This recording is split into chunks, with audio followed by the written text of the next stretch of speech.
Eu sou Mário Persona e essas são as respostas que eu dei aos que me perguntaram sobre a Bíblia. Em 1980, minha filha nasceu enquanto nós morávamos num sítio a 6 quilômetros da cidade de Alto Paraíso. Com um bebê recém-nascido e debaixo da pressão de nossos pais, que não achavam prudente morarmos longe de outras pessoas e também longe de recursos, nós decidimos comprar um terreno na cidade de Alto Paraíso e construir uma casa ali. Não que existissem recursos na cidade, porque nem médico tinha lá. E os doentes graves eram levados a Formosa ou Brasília, uma viagem que podia levar 6 horas na época das chuvas, estrada de terra, estrada de barro. Eu sabia disso porque, por ter uma Kombi num lugar onde todos tinham jipe ou caminhonetes, eu costumava levar os doentes graves nesse mesmo trajeto a Formosa ou a Brasília, aos hospitais. A casa do sítio, eu e minha esposa tínhamos construído sobre um alicerce de pedras tiradas dali mesmo, da região, carregadas na Kombi, e a areia tirada de um rio próximo e blocos de concreto que eram fabricados na cidade numa prensa manual. Enquanto eu assentava os blocos das paredes, a minha esposa preparava a argamassa e um aluno que viu aquilo comentou na escola, onde nós dois lecionávamos: "A dona Cristina trabalha que nem homem." Não fazia muito tempo que já estávamos morando na cidade quando eu escutei um ruído estranho de avião. Tendo tirado o brevet, eu sou brevetado desde o tempo dos 18 anos, ainda no tempo da faculdade, eu sabia reconhecer pelo ronco um motor com problemas, um avião com problemas. E aquele realmente estava com problemas. Era um bimotor com 4 pessoas a bordo que tinha tentado pousar na pista de terra da cidade, que era cruzada por uma estrada na sua cabeceira, na cabeceira da pista. E ele não conseguiu parar depois que pousou, então, porque tinha uma caminhonete passando pela estrada, então ele tentou arremeter e acabou batendo na copa de um eucalipto, que deve ter danificado alguma parte do motor, porque dali em diante ele continua a voar, se sacudindo todo e produzindo muita fumaça, o que fez com que os que estavam no avião abrissem a porta para a fumaça sair. Quem estava no solo viu eles fazendo isso. Aí eu corri para fora de casa, a ponto de ver o avião passar por cima de casa, cambaleando, todo sacudindo e fazendo uma curva para a esquerda. E aí ele sumiu atrás da montanha. Um estampido, seguido de fumaça preta, deixou claro que ele tinha caído e explodido.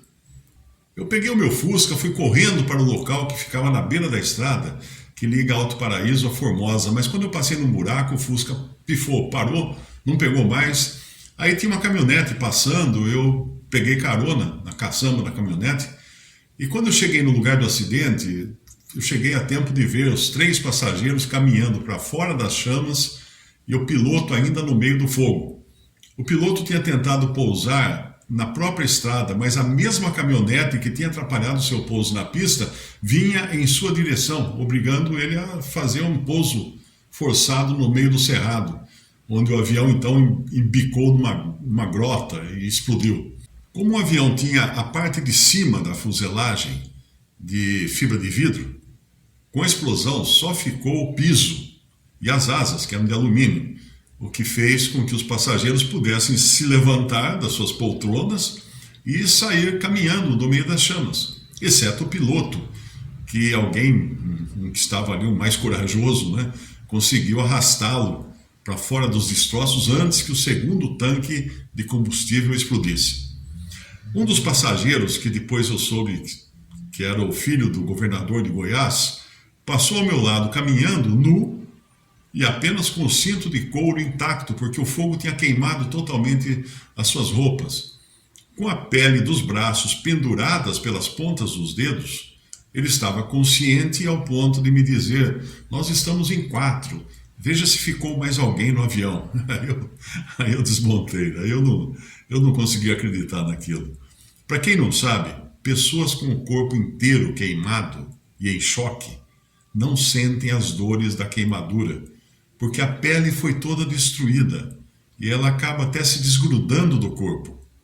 Outro passageiro teve as suas pálpebras queimadas e os seus olhos ficaram constantemente abertos. Ele não conseguia fechar os olhos porque não tinha mais pálpebra.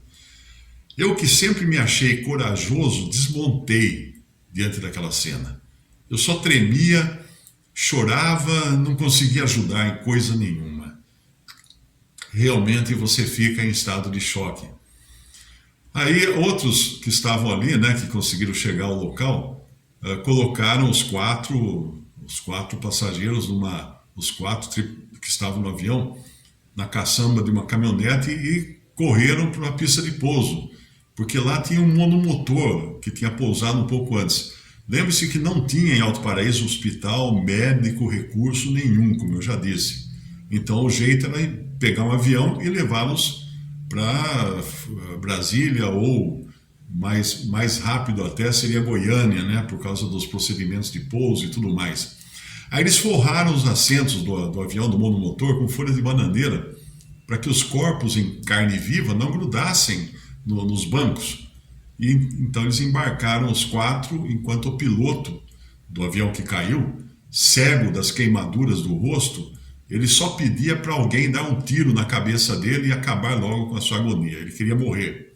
Ele pedia para morrer. Quando o monomotor se preparava para decolar com um passageiro a mais, porque na realidade o monomotor era para 4 pessoas só, eles iam tentar voar com 5. Aí caiu uma chuva torrencial e obrigou o avião a ficar no chão. Não tinha como decolar, o piloto não iria arriscar decolar com excesso de peso, porque um avião feito para 4 pessoas estava agora com 5, né, contando com o piloto do monomotor. Finalmente conseguiu decolar e rumar para Goiânia, onde o piloto morreu pouco depois de pousarem. Os outros 3 foram internados no hospital de Queimados, mas acabaram morrendo, um por dia, cada dia morria um. Eu contei essa longa história porque até hoje eu tenho muito clara a memória do que acontece com as vítimas de um acidente aéreo. E eu não podia deixar de pensar no avião da Voepaz que caiu em Vinhedo, matando todos os mais de 60 ocupantes.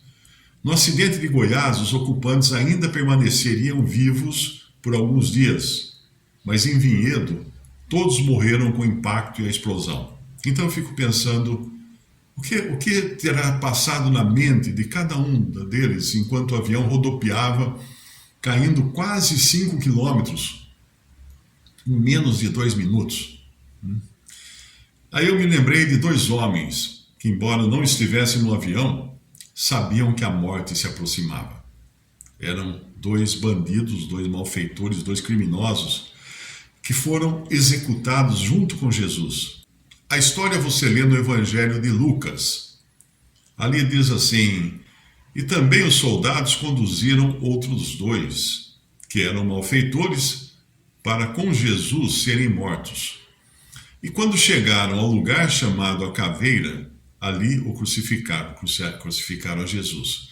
E aos malfeitores, um à direita e outro à esquerda.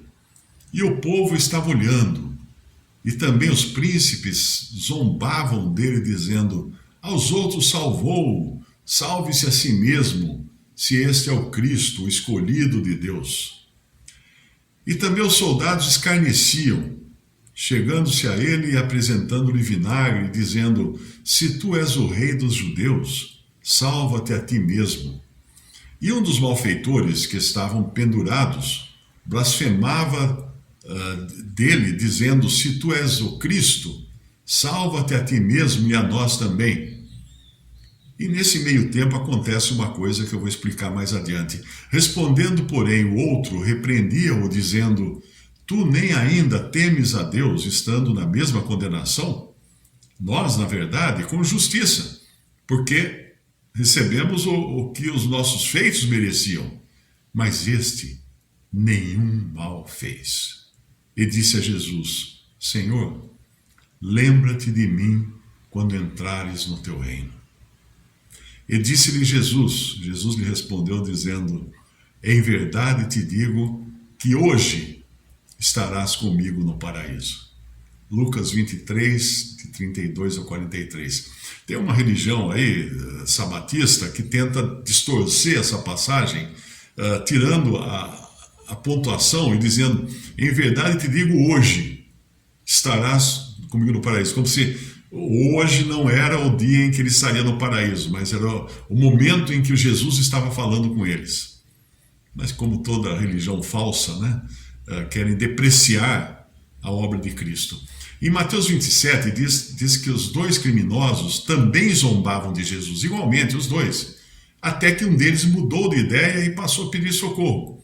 O que aconteceu que fez o bandido mudar de ideia pode ter sido por ele escutar as palavras de Jesus, rogando por seus algozes, dizendo: Pai, perdoa-lhes, porque não sabem o que fazem. Lucas 23 a 34. Aquelas palavras de perdão e graça devem ter ficado cravadas no coração daquele bandido como uma flecha, e fez ele perceber que precisava da mesma graça e do mesmo perdão que do único capaz de perdoar em condições tão extremas. Então ele pede para o Senhor lembrar-se dele quando entrasse no seu reino, no reino futuro, falando como um judeu, para quem morar no reino futuro era o melhor que ele podia esperar. Mas Jesus não confirma que o malfeitor estaria no reino ainda futuro, mas que naquela mesma hora estaria com Jesus no paraíso, no céu, salvo e perdoado de todas as suas culpas, de todos os seus crimes. Isso é o Evangelho. E é nesse ponto que os religiosos odeiam a graça que Jesus oferece, porque condicionam a salvação de uma alma a toda uma lista de condições, começando por ser membro da sua igreja lá, né? Da igreja do pastor que prega. Outro dia alguém me enviou um vídeo de um pastor neopentecostal que é famoso na TV e faz grandes milagres, e ele dizia assim: quem não dá o dízimo vai para o inferno. Bom, esse cara nunca deve ter crido no Evangelho da Graça. E provavelmente está no púlpito e nos canais de TV fazendo seus shows de milagre apenas para ganhar dinheiro. Se ele estivesse ali na cena da crucificação, o que ele teria dito ao bandido arrependido? Ah, se você não deu o dízimo, amigo, está perdido. Teria ele, por acaso, pedido para o bandido informar onde esconder o produto dos seus roubos? Para ele poder ir lá e pegar, então? Esses fariseus, né, que colocam fardos pesados que eles nem com o dedo conseguem mover, são os mesmos que vão dizer para você que a salvação é uma coisa complicadíssima, não está acessível. E se fosse um espírito ali na cena da crucificação, ele teria dito que o bandido teria que reencarnar muitas vezes para se aperfeiçoar e merecer o perdão e dar muita esmola, fazer muitas boas obras. E talvez depois da morte do malfeitor, esse médium teria enviado uma carta aos familiares, avisando que ele tinha psicografado a carta, dizendo que o malfeitor chegou bem no além e para não se preocuparem que ele iria passar por um processo de aprendizado antes de voltar ao mundo como uma outra pessoa. Já vi acontecer isso, mais de um espírita ou mais de um caso de morte de pessoas que os espíritos abordam com essa conversinha mole. Se o médium for de religiões orientais, talvez ele diga que a reencarnação só vai acontecer, talvez, provavelmente, no corpo de um animal. Quem sabe? Pode ser no frango que a família vai comer no domingo. É aqui que entra a maravilha do Evangelho da Graça, que não exige nada do pecador, a não ser que reconheça o seu pecado e creia em Jesus como o único sacrifício que pode salvar. Nem obras, nem esmolas, nem dízimo, nem comportamento, nem penitências, nem orações poderiam limpar os pecados de alguém, mas apenas o sangue derramado na cruz, que Deus determinou ser o único capaz de purificar o mais vil pecador. E o efeito desse sangue você recebe pela fé, quando crê em Jesus. Então, se aquelas vítimas da queda do avião, quando o avião entrou em um stall horizontal, devem ter percebido que o seu destino seria selado em questão de segundos. aos que em Jesus creram, mesmo no desespero daquele momento, as palavras de Jesus terão sido as mesmas que ele disse ao malfeitor arrependido: hoje estarás comigo no paraíso. Olha que coisa! Isso é graça, isso é perdão, isso não é religião. A religião vai exigir da pessoa 1 milhão de coisas e vai dizer que ela nunca vai ter a certeza de ter sido perdoado os seus pecados. Mas como costuma se dizer, né, de quedas de avião, que até o piloto ateu, as últimas palavras gravadas na caixa preta lá do avião, seriam essas: Deus, Deus, me ajuda, me salva. A salvação é assim, simples, descomplicada e por graça, porque o trabalho que tinha que ser feito foi feito na cruz, quando Jesus morreu e ao terceiro dia ressuscitou para salvar pessoas boas? Não. Pessoas religiosas? Não. Pessoas que dão dízimo? Não. Pessoas que justas? Não. Pecadores. Pecadores. Se você conhecesse Saulo antes da conversão dele no caminho de Damasco, você teria conhecido um homem cruel, um homem que entrava nas casas das famílias de cristãos, arrastava para fora homens, mulheres e crianças, entregava aos soldados para quê? Para serem presos. E os homens mais velhos e as mulheres mais velhas serem lançados no circo romano para serem estraçalhados por feras, as mulheres mais jovens serem vendidas para bordéis romanos, para serem estupradas ali, servirem aos soldados e à população romana como prostitutas, e as crianças serem entregues também a famílias romanas para serem transformadas em escravos, em servos. Esse era Paulo. Esse era Paulo antes de conhecer a graça de Deus. Ele tentava ser o melhor judeu da sua estirpe.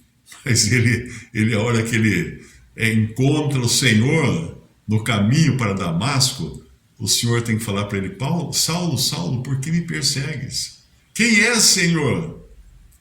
O Senhor fala para ele: eu sou Jesus, a quem tu persegues. Porque ele perseguia os cristãos. Ele perseguia a igreja de Deus, que é formada pelos que creem em Cristo. Esses ele perseguia. E aquele homem que até ali tinha sido guia de cegos, tinha sido instrutor de perdidos, de pecadores, ele agora vai ser guiado pela mão, porque ele fica cego, né? Na hora que ele tem um encontro com o Senhor, ele fica cego. E ele vai ser guiado pelas mãos de outros até a casa de um cristão que já estava esperando por ele, por uma revelação que recebeu do Senhor, e ali ele vai ficar orando, até que as escamas caem nos seus olhos, e ele passa a partir daquele dia de perseguidor de cristãos a perseguido. Ele passa ali a ter que aprender as Escrituras com os cristãos, uma coisa que ele jamais teria admitido antes, porque ele teve um encontro, uma trombada com o Senhor, um encontro vivo com a fé que salva, a fé no único que pode salvar, e na única obra que pode salvar, a obra que Jesus completou na cruz do Calvário. Quando uma vez os seus discípulos perguntaram a ele: o que faremos para fazer as obras de Deus? O Senhor falou para ele assim: a obra, não fala as obras, a obra de Deus é esta, que creiais naquele que ele enviou. E você crê naquele que Deus enviou ao mundo para salvar pecadores? Não espere você estar num avião caindo, não espere você estar numa cama de hospital morrendo. Creia agora. Creia agora. Eu tenho um tio que não viveu de jeito nenhum a vida religiosa e ficou muito doente, e nas últimas horas, já numa cama, já moribundo, ele gritava desesperado, sem saber o seu destino eterno, e minha mãe, que era irmã dele, estava ao lado da cama, falava assim: peça para Jesus te salvar, peça a Jesus, chame por Jesus.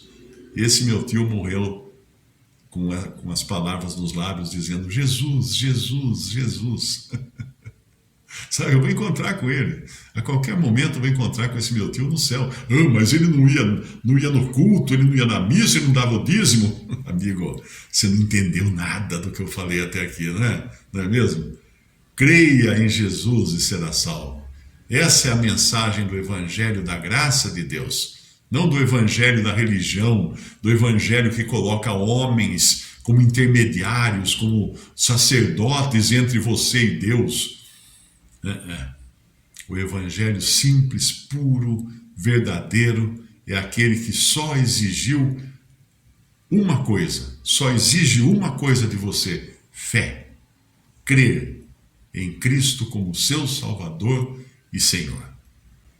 E eu rogo também pelas famílias dos que perderam seus entes queridos nesse acidente em Vinhedo, para que o Senhor possa consolar essas almas e tocar os corações daqueles que ainda não creem em Jesus, para que também aceitem a graça de Deus enquanto ainda há tempo e recebam o perdão dos seus pecados e a vida eterna.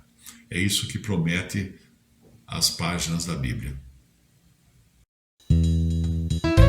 Visite respondi.com.br. Também 3minutos.net. Baixe os e-books ou adquira os livros.